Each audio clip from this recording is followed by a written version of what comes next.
अपने प्रकाश को डालें खुदा। अपनी सोच, अपनी बुद्धि, आपका दिल किस रीति से प्रभु काम करते हैं खुदा, वो हम पर प्रकट हो सके। पिता, इन वचनों के द्वारा प्रभु अपना भेद, अपना रहस्य हम पर खोले, ताकि प्रभु कुछ बातें हम सीख सकें और प्रभु आपकी अगुवाई में वचनों के अनुसार प्रभु हम चल सकें। हर एक व्यक्ति के हृदय को पवित्र आत्मा आप तैयार करना, ताकि जब ये बीज जाए तो खुदा वो बीज फलवंत हो सके। यीशु के नाम से। लूका 15वां अध्याय जो है उसका 11 से 19 तक हमने पढ़ा, और पढ़ने पर हमने समझा कि कैसे एक उड़ाऊ पुत्र के बारे में हमें यहाँ पर पढ़ने को मिलता है कि कैसे उड़ाऊ पुत्र ने अपने पिता से हिस्सा लिया, दूर देश चला गया, और कैसे उसने अपना पैसा, अपना धन वेश्याओं में, वहाँ शब्द आया है वेश्याओं पे खर्च किया। व्यक्ति के जीवन में जब उसकी सोच पर उसका नियंत्रण नहीं रहता, उसके विचारों पर उसका नियंत्रण नहीं रहता, किसी व्यक्ति का उस व्यक्ति पर नियंत्रण नहीं रहता, वो खुले हुए बाड़े के समान रहता है। जब व्यक्ति अपने नियम, अपने कानून, अपनी सोच, अपनी विचारधारा से अपने जीवन को जीने की कोशिश करता है, तो कहीं ना कहीं उसका जीवन एक खुले हुए बाड़े के समान हो जाता है, जहां पर छोटी छोटी रोमड़ियां उस बाड़े में घुसकर उसके दाग के बारी को बर्बाद कर देती है। एक व्यक्ति जीवन में वो जरूरी है जो हमें बताए कि सही सोच क्या है, सही आचरण क्या है, सही दिशा की ओर हमें वो लेके चले। ये उड़ाऊ पुत्र जो अपना नियम बना चुका था, अपने कॉन्सेप्ट बना चुका था, अपने फंडे बना चुका था, अपने नियम बना चुका था कि हाँ मुझे ये करना है।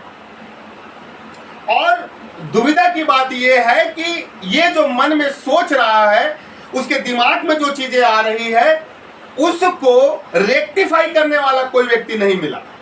उसके दिमाग में आया कि मेरे पिता के पास संपत्ति है, मेरा भाई इधर बिजी रहता है, और ये व्यक्ति, ये उड़ाऊ पुत्र अपने दिमाग में, मुझे नहीं लगता कि एक बार उसने सोचा होगा और जाके अपने पिता से संपत्ति मांग लिया होगा, लेकिन उसने कई समय तक उसने सोचा होगा, हिम्मत जुटाया होगा, तब जाके वो अपने पिता के पास खड़ा हुआ कि मुझे संपत्ति का हिस्सा दे।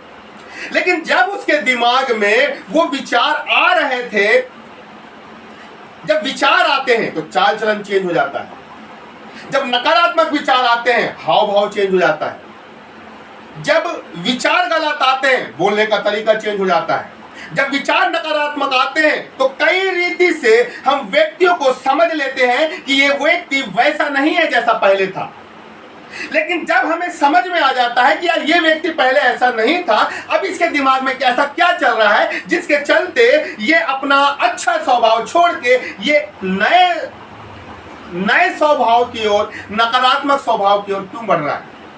कई परिवार में व्यक्ति जान लेता है कि यार ये व्यक्ति ना पहले जैसा व्यवहार नहीं कर रहा, लेकिन जब व्यक्ति इस बात को समझ ले कि इसके विचार में कहीं ना कहीं तो गड़बड़ी आई है, तो वो घर के लोगों की जवाबदारी होती है कि वो उस विचार को लेकर उससे बात करें, उसको छोड़े नहीं। अगर आप उसको छोड़ दोगे ना तो वो विचार काम करने लग जाएंगे। वो विचार उसके शरीर में, उसके दिमाग में और शरीर के हर अंगों को क्या करेगा, कमांड करेगा, और वो नहीं चाहते हुए भी वो करने पाएगा जो उसे नहीं करना है। हम लोग कई बार व्यवहारिकता पे बहुत बात करते हैं, व्यवहारिकता पे काम करना मांगते हैं, अच्छी बात है, लेकिन यदि हर एक व्यक्ति व्यवहारिकता पे बात करेगा तो डंडे कौन मारेगा। और हर एक व्यक्ति व्यवहार बनाने में लगा है, लेकिन एक व्यक्ति ऐसा चाहिए जो हमें हमारे जख्मों को ऊपर ऊपर नहीं लेकिन अंदर से चंगा करने वाला चाहिए। वो कौन व्यक्ति है? वो व्यक्ति बनना कोई नहीं चाहता। क्यों? तो उससे व्यवहार बनते हैं, व्यवहार बिगड़ जाते हैं। आज सब व्यवहार बनाने में लगे हुए। तो कई लोग ऐसे सोचते हैं ठीक है चल भाई तेरे को जो लगता है, उसके हाल पे छोड़ देते हैं कई बार, चल तेरे को जो लगता है कर, ठोकर खाएगा तब समझ में आएगा।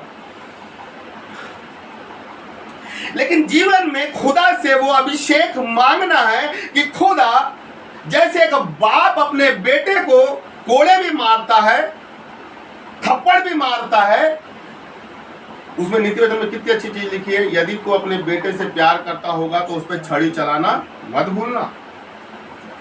हम क्यों नहीं मानते? या हम देख लेते हैं कि चीजें इस व्यक्ति के जीवन में बदल रही है और ये अच्छा परिवर्तन नहीं है, तो फिर हम क्यों अपने आप को ऐसा छोड़ देते हैं कि यार चल तेरे को जैसा लगता है वैसा कर, घर में शांति बनी रहनी चाहिए, चल। आप उसके मौत के जवाबदार रहोगे आगे चल के।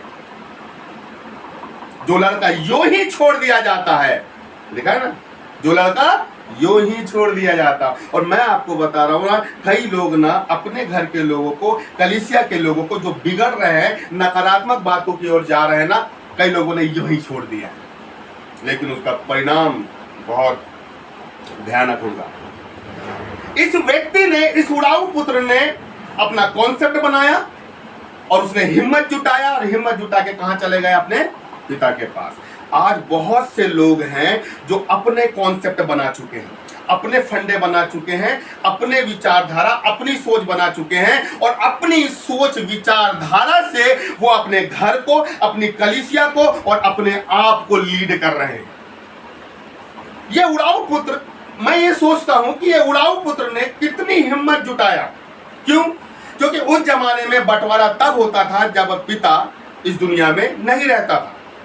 मतलब वो बंटवारा मांग रहा है ना, तो वो इनडायरेक्ट में ये कह रहा है कि पिता आप मेरे लिए मर चुके हो, मेरे को कोई मतलब नहीं आपसे, लेकिन मुझे संपत्ति का हिस्सा चाहिए। इनडायरेक्ट में वो ये मैसेज दे रहा था, उसे संपत्ति चाहिए, उसको पिता नहीं चाहिए।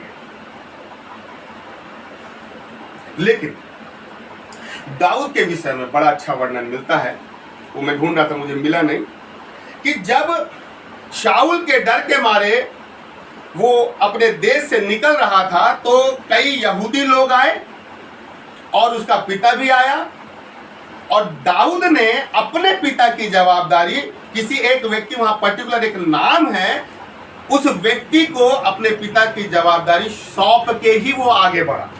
क्यों भाई?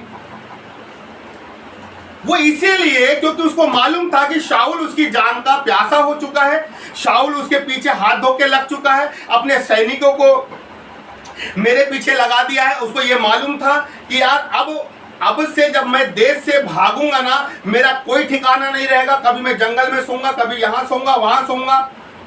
लेकिन दाऊद को मालूम था कि यार मेरे अब रास्ते में शाऊल के डर के मारे जिस जंगल में मैं भागूंगा ना, मुझे बहुत सी दुखों से होके हुए गुजरना पड़ेगा।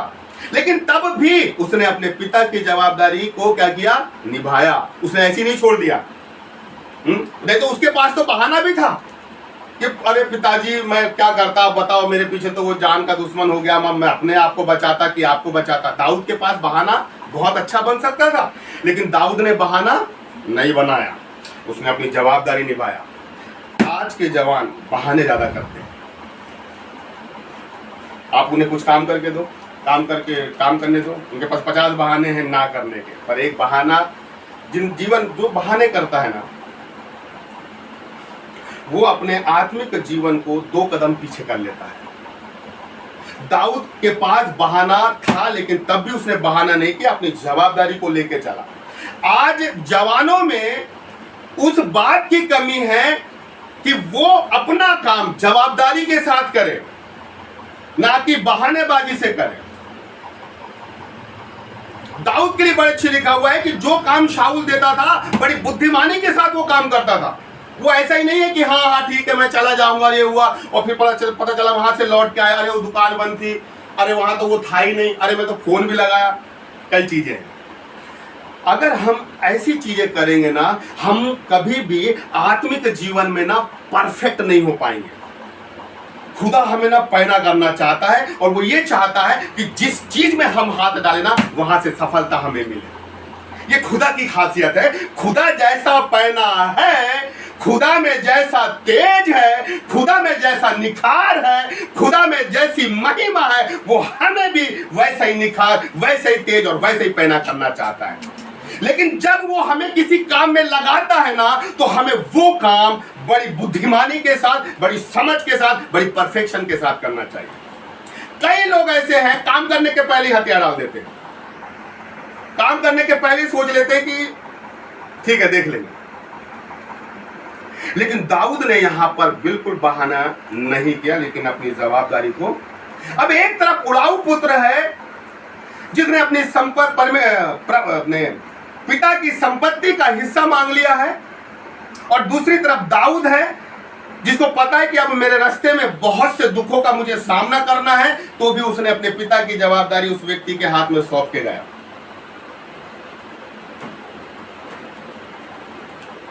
यहां पे लिखा हुआ है, जैसे जैसे वो पैसा खर्च करने लगा, किस पे उड़ा रहा था मालूम? किस पे उड़ा रहा था? वहां शब्द क्या है मालूम? नहीं देखो, हाँ ठीक है, उधर कुकर में लिखा होगा, यहाँ क्या लिखा है? यहाँ जब इसका भाई आता है ना,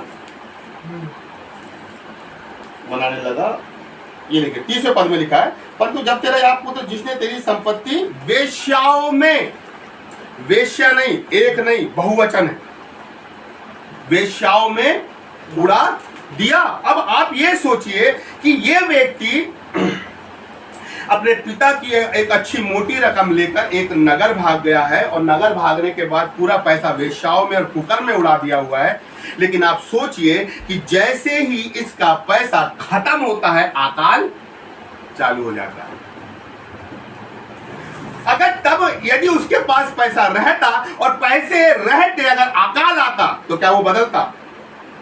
नहीं बदलता।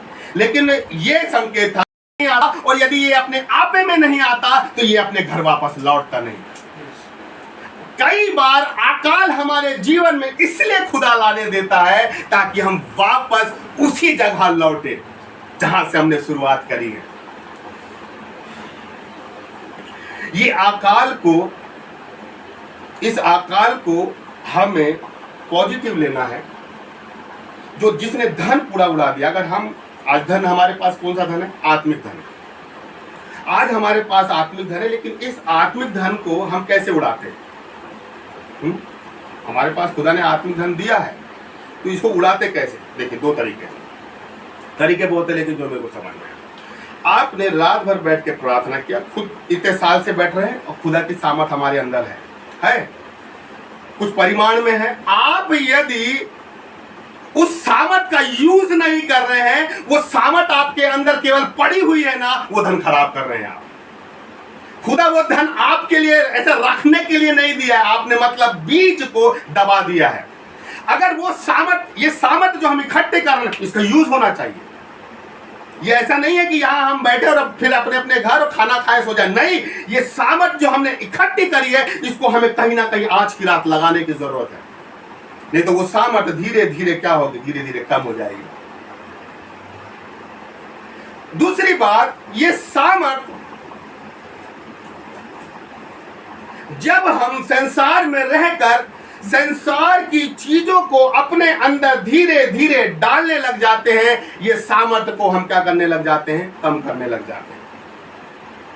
एक तरफ उड़ाऊ पुत्र है जिसने अपने कॉन्सेप्ट बना लिया है कि हाँ मुझे ये पैसा चाहिए और मैं चला जाऊंगा। दूसरे तरफ दाऊद है जो वचन के अनुसार चल रहा है। क्यों? क्योंकि पुराने नियम में लिखा हुआ है 10 आज्ञाओं में अपने माता पिता का आदर करना। दाऊद ने वो वचन पढ़ा हुआ है, इसलिए विषम परिस्थिति में पढ़ने के बाद भी वो वचन के अनुसार अपने पिता की जवाबदारी को निभा रहा है। क्यों? क्योंकि उसने अपनी सोच बना के नहीं रखा है, अपनी मानसिकता बना के नहीं रखा है, अपने फंडे, अपने कॉन्सेप्ट नहीं, लेकिन वचन को अपने कॉन्सेप्ट बना के रखा हुआ है। नीति वचन में लिखा हुआ है, बुद्धि को अपनी बहन और समझ को अपना साथी बना। जो व्यक्ति ने अपने जीवन के कॉन्सेप्ट खुद बना के रखा है ना, वो गड्ढे में गिरेगा ही गिरेगा, वो कोई नहीं रोक सकता। लेकिन जिसने परमेश्वर के वचन को अपना कॉन्सेप्ट बना के रखा है, अपना व्यवहार, अपना आचरण बना के रखा है, वो गड्ढे में जाएगा भी ना तो तुरंत निकल जाएगा। इसलिए दाऊद कहता है, मैं आग में चलूं तो तू वहां है, अधोलोक में जाऊं तो तू वहां पर है, मैं मृत्यु की वादियों से होके जाऊं तो तू वहां है, मैं कहीं भी जाऊं तो तू वहां। क्यों? क्योंकि उसे पता है मेरे जीवन का कॉन्सेप्ट, मेरे सोच, मेरे विचार नहीं है, लेकिन मैंने अपने जीवन के कॉन्सेप्ट वचन को बना के रखा हुआ है। और अगर वचन को मैं बना के रखा हूं, मैं आग में से भी जाऊंगा तो मैं सेफ निकल जाऊंगा, मैं मृत्यु की वादियों से भी होके निकल जाऊंगा तो मुझे कोई भी नुकसान नहीं होगा। इतना कॉन्फिडेंस होना चाहिए, और इतना कॉन्फिडेंस तब आता है जब हम वचन को अपना आधार बना लेते हैं, वचन को अपनी बुद्धि बना लेते हैं। आज परिवार में हम देख रहे हैं कि ये व्यक्ति गलत कर्म में है, गलत चाल चलन में है, और आप ये सोचो कि परमेश्वर ने आपको इसलिए ऐसा नहीं रखा है कि आप उसको उसके हाथ पे छोड़ दो और बोलो कि अरे प्रभु घर में झगड़ा नहीं होना चाहिए, किसी प्रकार का मन मुटाव नहीं। घर में खुदा ने आपको इसलिए रखा है कि तुम्हारे द्वारा वो व्यक्ति बचाना चाहिए। कॉन्सेप्ट ये कहता है, कॉन्सेप्ट ये नहीं कहता कि हाँ भाई उसको उसके हाथ पे छोड़ दो, ये तो उड़ाऊ पुत्र है। लेकिन आप कल्पना करो, इसका पिता है ना, देखिए इसका पिता ये 20वें पद में, तब वह उठकर अपने पिता के पास चला। अभी वहां भी दूर ही था कि उसके पिता ने उसे देखकर तरस खाया और दौड़कर उसके गले लगाया, और बहुत उसके पिता ने जब उड़ाऊ पुत्र को अपने पास आता हुआ देखा तो उसकी ओर दौड़ क्यों लगाया?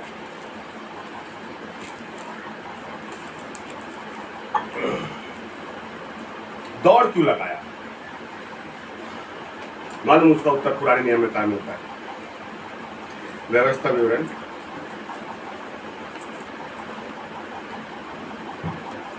21वां अध्याय 18, 19, 20, 21। यदि किसी के हठीला और दंगेत बेटा हो तो जो अपने माता पिता की बात ना माने तो ताड़ना देने पर भी उसकी ना सुने। पहली चीज क्या लिखा है? बाइबल कह रही है किसी का हठीला और दंगेत बेटा हो जो अपने माता पिता की बात ना माने किंतु ताड़ना देने पर भी उसकी ना सुने। पहली चीज पुराना नियम क्या बोलता है कि किसी का बेटा अगर हठीला हो तो पहले क्या देना है? उसे ताड़ना देना है, दंड देना है। ठीक है, आगे तो उसके माता पिता उसे पकड़कर अपने नगर से बाहर फाटक के निकट नगर के पुरनियों के पास ले ठीक है, किसके पास लेके जाना है भाई? नगर के पुरनियों लोगों के पास लेके उस लड़के को लेके जाना है। ठीक है, और वे नगर के पुरनियों से कहें हमारा ये बेटा हठीला और दंगेत है, ये हमारी नहीं सुनता, ये उड़ाऊ और पियक्कड़ है। तब उस नगर के, अब देखिए क्या लिखा है, नगर के पुरनियों से कहे, माँ बाप जो है नगर के पुरनियों से कहे कि हमारा यहाँ बेटा कैसा है? हठीला है, दंगेत है, या हमारी नहीं सुनता, क्योंकि यहाँ क्या है? उड़ाऊ और पियक्कड़ है। यीशु मसीह यहाँ जो नए नियम में जो उड़ाऊ पुत्र है, ये पुराने नियम से इस संदर्भ से लेके आ रहा है। क्यों? क्योंकि ये जो बाप है, इस बाप ने अपने बेटे को जैसे ही देखा कि यार ये आ रहा है, तो ये बाप ने अपने बेटे की ओर क्या लगा दिया? दौड़ लगा दिया, क्योंकि उसे पता है कि पूरे नगर में इस बात की चर्चा है कि इनका ये बेटा दंगेत है, हठीला है, उड़ाऊ है, पियक्कड़ है, और उसपे क्या है? फतराव की घोषणा है कि वो आएगा और देखा जाएगा तो उसे क्या करेंगे लोग? नगर के लोग मारेंगे, पीटेंगे और मार डालेंगे। लेकिन ये बाप उसकी ओर दौड़ लगा दिया, उसको गले से लगा दिया, ताकि वहां के नगर के लोग कोई भी उस पर पत्थर नहीं मार पाए, उसे जान से नहीं मार पाए। इसलिए वो अपने बच्चे की ओर क्या लगा दिया? दौड़ लगा दिया।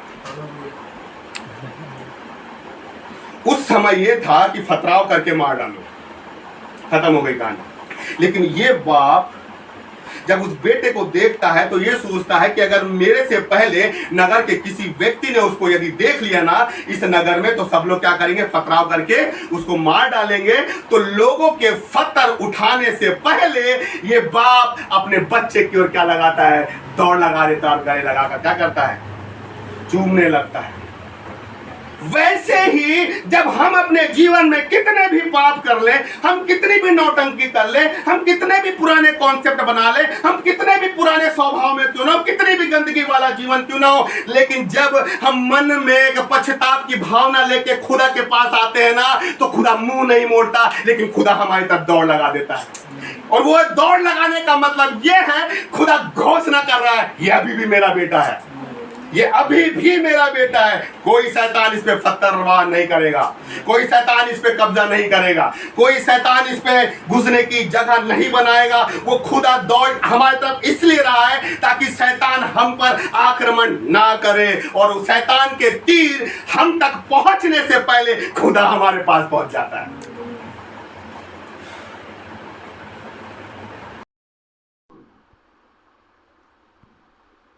देखिए कितनी कितनी गजब की चीजें पवित्र आत्मा ने दिमाग में। बेटा आधी संपत्ति लेके क्या किया, खर्च कर दिया, ठीक है, उड़ा दिया। अब बाप यहां पर है और उसका बड़ा बेटा वहां पर है, और बाप क्या कर रहा है, मेहनत कर रहा है। बेटा उसका बड़ा बेटा क्या कर रहा है, मेहनत कर रहा है, और ये धन को क्या कर रहे हैं, फिर से उपजा रहे हैं, फिर से अपनी संपत्ति को बढ़ाने की कोशिश कर रहे हैं, 2 से 4 करने की कोशिश कर रहे हैं। मतलब वो बाप इस बात के लिए श्योर था, अगर श्योर नहीं भी था तो उसके दिमाग में ये था कि मेरा बेटा जब वो संपत्ति को उड़ा के एक समय कभी ना कभी जब मेरे पास लौट के आएगा तो उसके पास धन की कमी नहीं होनी चाहिए। और वो फिर से वो बाप उस बेटे के लिए जिसने संपत्ति उड़ा दी थी, वो फिर से उसके लिए धन इकट्ठा कर रहा है। हम अपने सामर्थ्य को, जो खुदा में रहकर हम जो सामर्थ्य को गंदा कर देते हैं ना, अब परमेश्वर की उपस्थिति को अपने अंदर गंदा कर देते हैं ना, और खुदा से कहीं ना कहीं दूर हो जाते हैं। लेकिन जब पश्चाताप हम करते हैं खुदा के पास आकर, तो खुदा पहले से ही हमारे लिए एक अच्छा धन इकट्ठा करके रखता है। पहले से ही वो उसको मालूम है ये लौट के आएगा, इसने अभी इतनी संपत्ति उड़ाया, लेकिन मैं इसे पहले से और अच्छा दूंगा। ये हमारे खुदा की खासियत है। हमें जब लेकिन चाहिए हमें कि हम खुदा के पास फिर से लौटे। जो हमने खो दिया है ना, खुदा बोलता है तू वहां उस संपत्ति को उड़ा रहा था, लेकिन मैं तेरे लिए यहां संपत्ति, एक आत्मिक धन इकट्ठा कर रहा था। मुझे मालूम था कि तू लौट के आएगा, और तू जब आएगा तो वो धन को बढ़ा के नहीं, लेकिन धन को लुटा के आएगा। तू कंगाल आएगा, लेकिन उसी कंगाली में मैं तेरे लिए यहां धन इकट्ठा करके रखूंगा, और ये धन तेरे को जब मैं दूंगा ना, तो फिर तू कंगाल से फिर धनवान हो जाएगा। हमारा परमेश्वर के पास आप जब भी लौटोगे ना, कंगाल भी लौटोगे, वो आपको धनवान रखेगा। वो हमारे लिए आज भी, थैंक यू लॉर्ड, वो आज भी हमारे लिए ना वो मेहनत कर रहा है। और पवित्र आत्मा मुझे ऐसी चीजें दिखा रहा है कि कुछ ऐसी उजाले वाली कुछ ऐसी चीजें हैं, उस उजाले के अंदर कुछ बेहतरीन चीजें खुदा ने हमारे लिए क्या रखा हुआ है, ऐसा रखा हुआ है जो दिख तो नहीं है, लेकिन जैसे किसी चीज को हम बर्तन से कैसे ढाप देते हैं, वैसे ही वो जो चीज खुदा ने रखा ना, वो एक ज्योति में खुदा ने उसको क्या लपेट के रखा हुआ है। खुदा हमारे लिए आज भी क्या कर रहा है, तैयारी कर रहा है कि मेरा बेटा आएगा, मेरी बेटी आएगी, और जब वो आएगी तो मैं उसकी ओर दौड़ लगाऊंगा, और जब दौड़ लगाऊंगा तो इस चीज को लेकर मैं जाऊंगा कि बेटा देख, तूने उड़ा दिया है, लेकिन मैंने तेरे लिए अभी भी इकट्ठा करके रहा है। चल ये कपड़े पहन, चल ये अच्छे वस्त्र ले ले, और ये जो मैं तेरे लिए रखा है ना, ये चीज भी तू ले ले।